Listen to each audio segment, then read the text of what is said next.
সুপ্রিয় শিক্ষার্থী বন্ধুরা, আশা করি ভালো আছো, ভালো থাকো।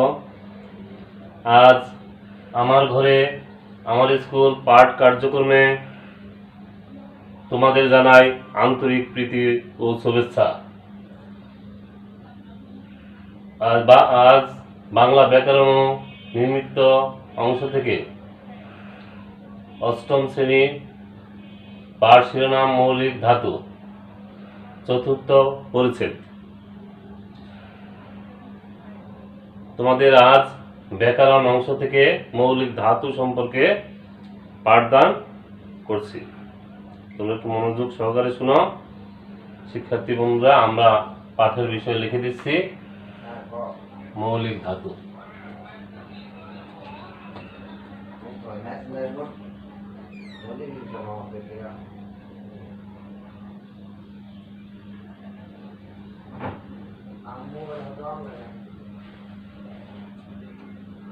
তাহলে শিক্ষার্থী বন্ধুরা, আমরা জেনে নেই মৌলিক ধাতু কি।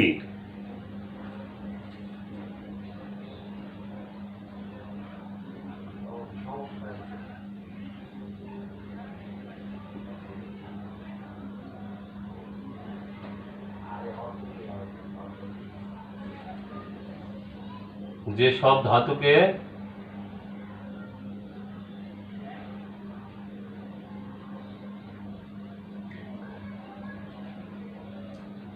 বিশ্লেষণ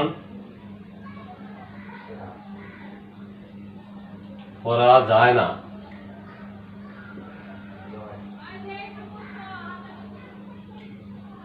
তাকে মৌলিক ধাতু বলে।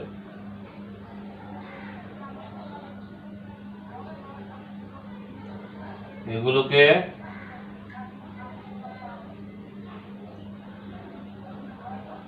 সিদ্ধ ধাতু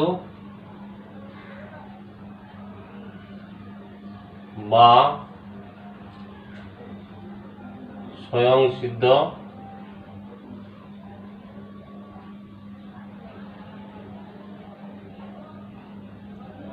ধাতু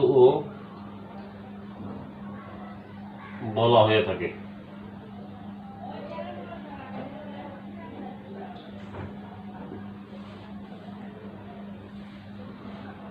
শিক্ষার্থী বন্ধুরা, তাহলে মৌলিক ধাতু কি আমরা জেনে নেই।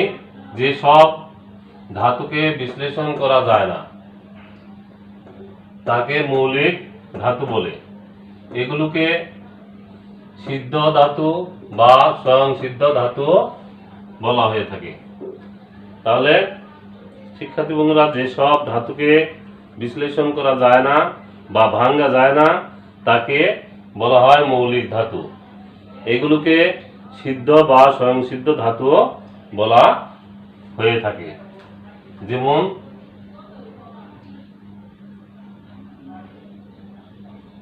কট, চল, খেল ইত্যাদি।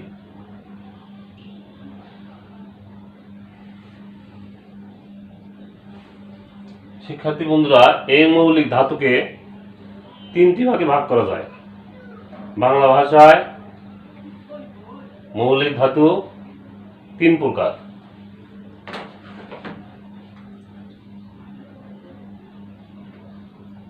বাংলা ভাষায় মৌলিক ধাতু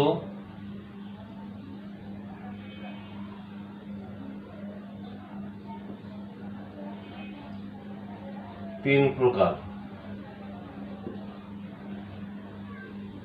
যথা এক নাম্বার সংস্কৃত ধাতু,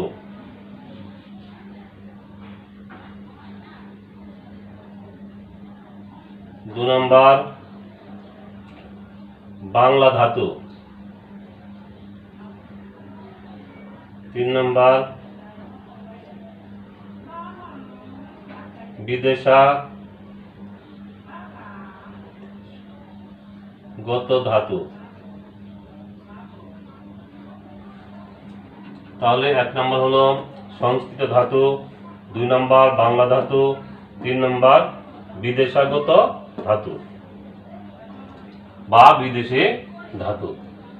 তাহলে বাংলা ভাষায় মৌলিক ধাতু 3 প্রকার, যথা সংস্কৃত ধাতু, বাংলা ধাতু, বিদেশাগত ধাতু।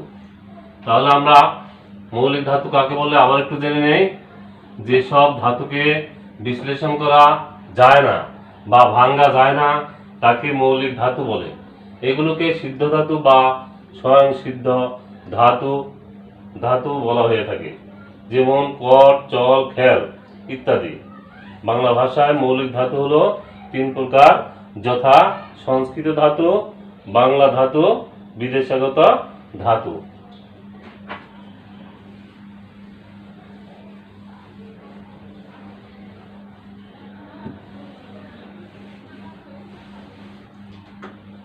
আমরা প্রথমটা জেনে নেই সংস্কৃত ধাতু কি।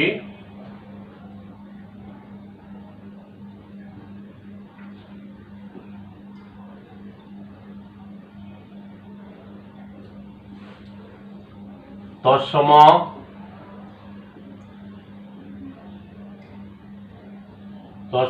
ক্রিয়াপদের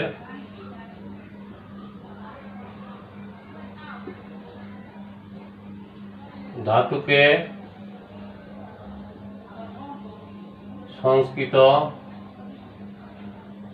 ধাতু বলে।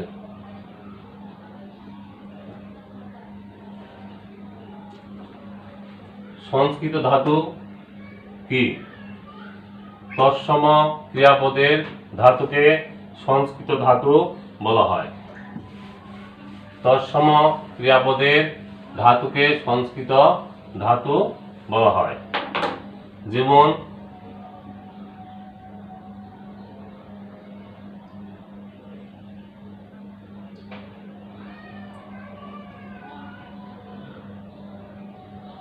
অঙ্ক যোগ অন, এই শব্দটা আমরা সন্ধি বিচ্ছেদ করলে দাঁড়ায় অঙ্কন।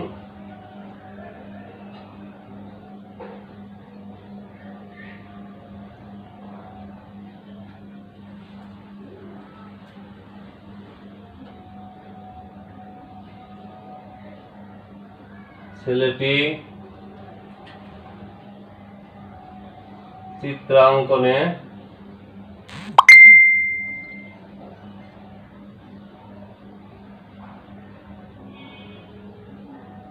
প্রথম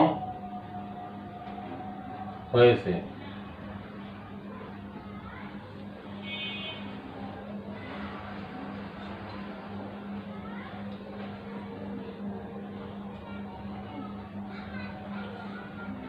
তাহলে অঙ্ক যোগ অন, অঙ্ক যোগ অন সমান সমান অঙ্কন। ছেলেটি চিত্রাঙ্কনে প্রথম হয়েছে। দৃশ যোগ জ 29 জ, তাহলে হবে দৃশ্য।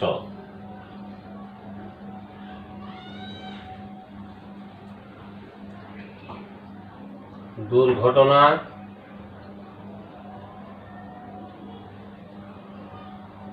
দুর্ঘটনার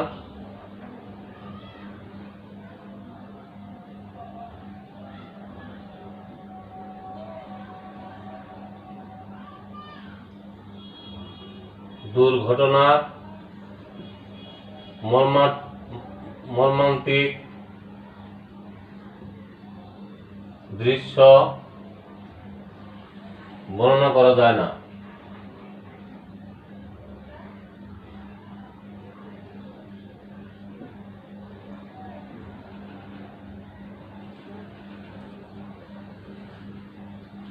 তাহলে অঙ্ক যোগ অন সমান সমান অঙ্কন। ছেলেটির চিত্রাঙ্কনে প্রথম হয়েছে। দৃশ যোগ অন, দৃশ যোগ 29 জ, দৃশ যোগ 29 জ দৃশ্য। দুর্ঘটনায় মর্মান্তিক দৃশ্য বর্ণনা করা যায় না। প্রযুক্তব্য, কর্তব্য।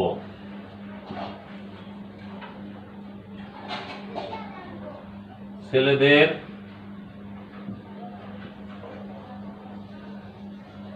লেখাপড়া করা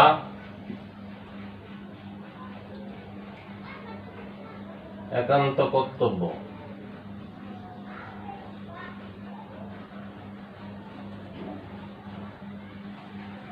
তাহলে আবার একটু শিক্ষার্থীরা জেনে নেই সংস্কৃত ধাতু কি। ধাতু উদাহরণগুলো জেনে নেই। সংস্কৃত ধাতু হলো তৎসম ক্রিয়াপদের ধাতুকে সংস্কৃত ধাতু বলে। যেমন অঙ্ক যোগ অন সমান সমান অঙ্কন। ছেলেটি চিত্রাঙ্কনে প্রথম হয়েছে। দৃশ যোগ জ 29 জ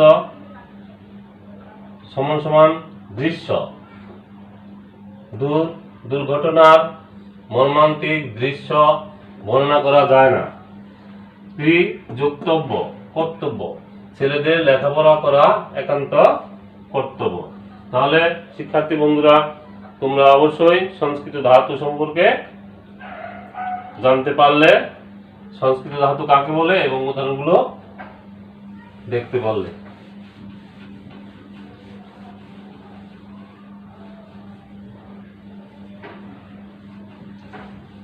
এখন আসবো আমরা 2 নম্বর বাংলা ধাতু।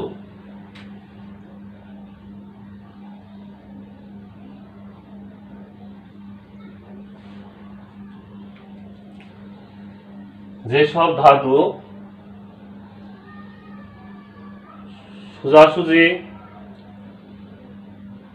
এসে বাংলা ভাষায় প্রবেশ করেছে, অর্থাৎ যেসব ধাতু বা ক্রিয়ামূল, যেসব ধাতু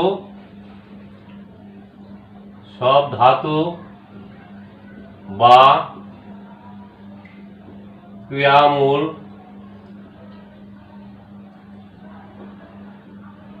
সোজাসুজি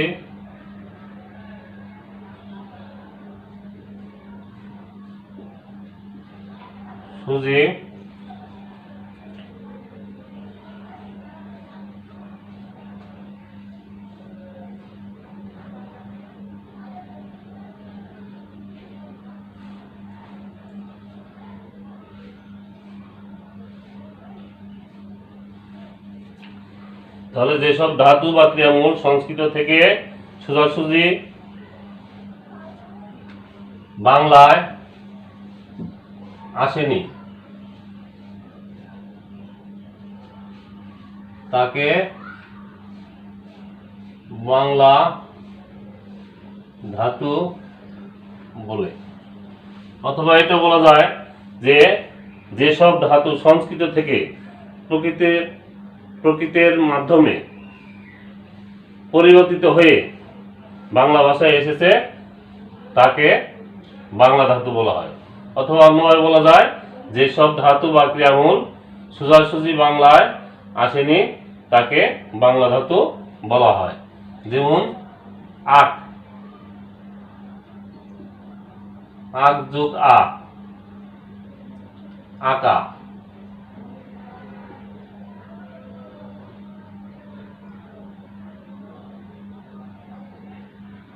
দেখ যোগ আ,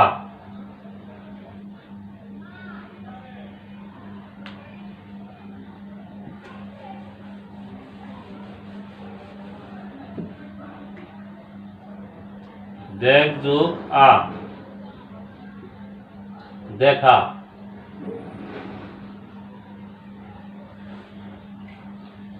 এরপরে কর যোগ অ, কর।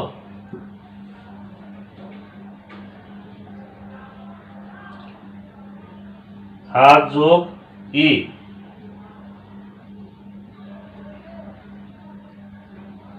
হাসি।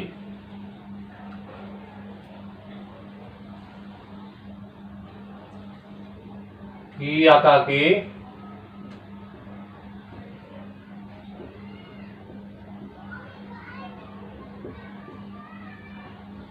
করছ।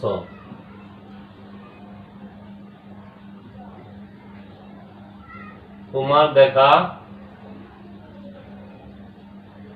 পেলাম না।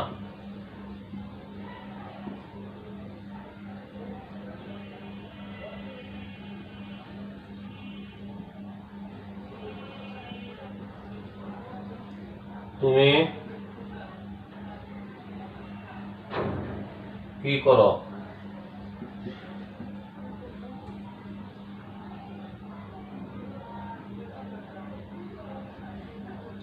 বেশি হাসাহাসি ভালো নয়। শিক্ষার্থী বন্ধুরা, তাহলে আমরা আবার একটু জেনে নেই বাংলা ধাতু কি। যেসব ধাতু বা ক্রিয়ামূল সোজাসুজি বাংলায় আসেনি তাকে বাংলা ধাতু বলা হয়, বা অন্যভাবে বলা যায় যেসব ধাতু সংস্কৃতি ভাষা থেকে প্রাকৃতিকের মাধ্যমে পরিবর্তন পরিশোধন পরিমার্জিত হয়ে বাংলায় এসেছে তাকে বাংলা ধাতু বলা হয়, বা যেসব ধাতু বা ক্রিয়ামূল সোজাসুজি বাংলায় আসেনি তাকে বাংলা ধাতু বলে। যেমন আগ যুগ আ, আগ যুগ আ আকা, দেখ যুগ আ দেখা, কর যুগ অ কর, হাস যুগ ই হাসি। তাহলে কি আঁকা কি করছো? তোমার দেখা পেলাম না। তুমি কি করো? বেশি হাসাহাসি ভালো নয়। তাহলে শিক্ষার্থী বন্ধুরা, তোমরা বাংলা ধাতু সম্পর্কে জানলে এবং উদাহরণ সম্পর্কে জানলে। এখন আমরা দেখব 3 নাম্বার বিদেশাগত ধাতু।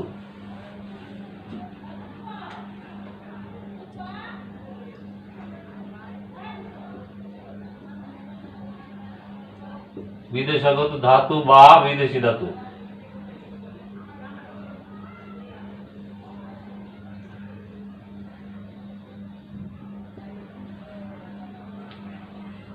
তাহলে বিদেশি ভাষা থেকে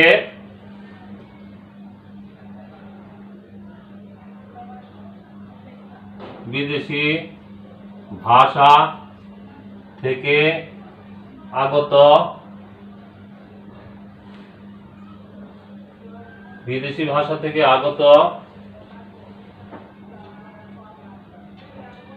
যেসব ধাতু বাংলা ভাষায়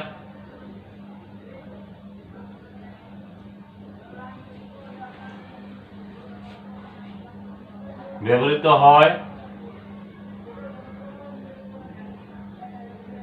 তাকে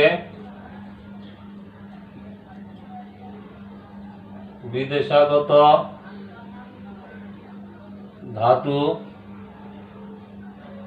বা বিদেশি ধাতু বলে।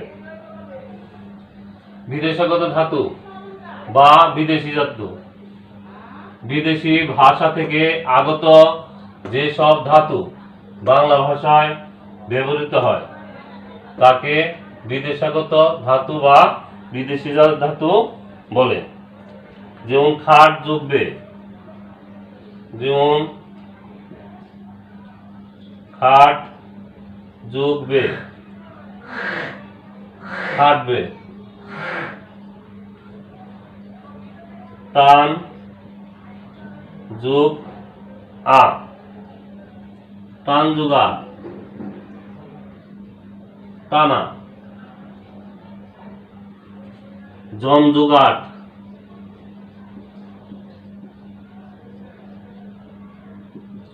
জমাট।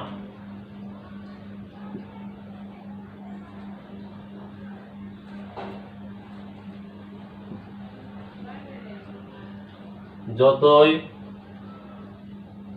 খাটবে ততই সাফল্য হবে। আমাকে নিয়ে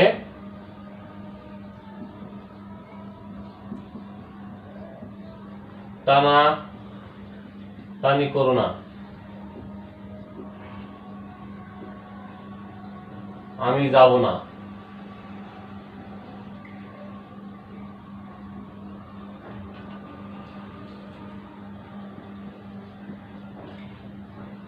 অন্ধকারে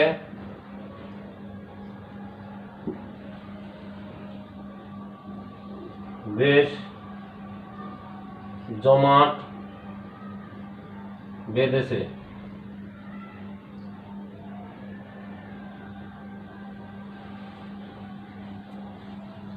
তাহলে বিদেশাগত ধাতু আবার একটু জেনে নেই। বিদেশি ভাষা থেকে আগত যেসব ধাতু বাংলা ভাষায় ব্যবহৃত হয় তাকে বিদেশাগত ধাতু বা বিদেশি ধাতু বলে। যেমন খাট যোগ বে খাটবে, টান যোগ আ টানা, জম যোগ আট জমাট। যতই খাটবে ততই সাফল্য হবে। টানা আমাকে নিয়ে টানাটানি করো না, টান যোগ আ সমান সমান টানা, আমাকে নিয়ে টানাটানি করো না। জম যোগ আট সমান সমান জমাট, অন্ধকারে বেশ জমাট বেঁধেছে।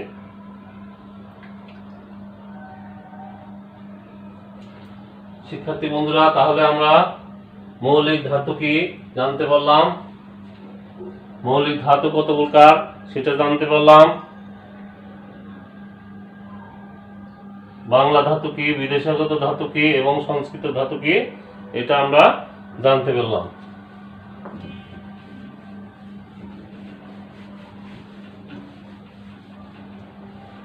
এখন তোমরা একটু বহু নির্বাচনী প্রশ্ন লিখে নাও।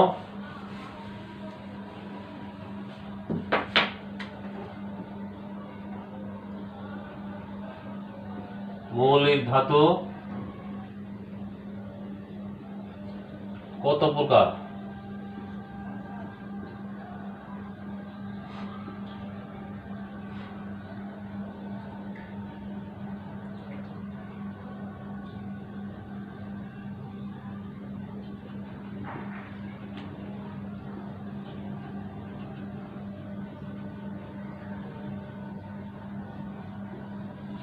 শিক্ষার্থী বন্ধুরা, মৌলিক ধাতু কত প্রকার?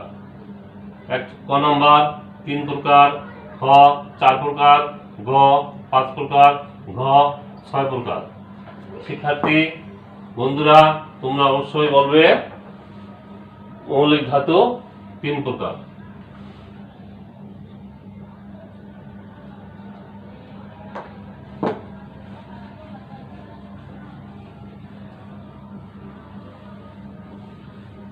তোমরা বাড়ির কাজ লিখে নাও।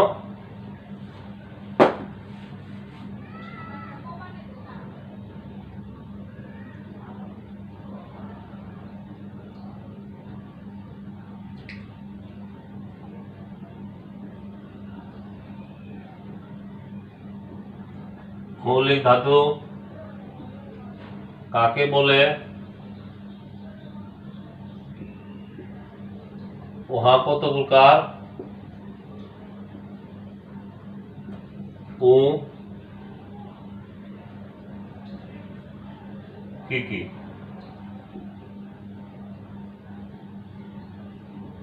প্রত্যেক প্রকারের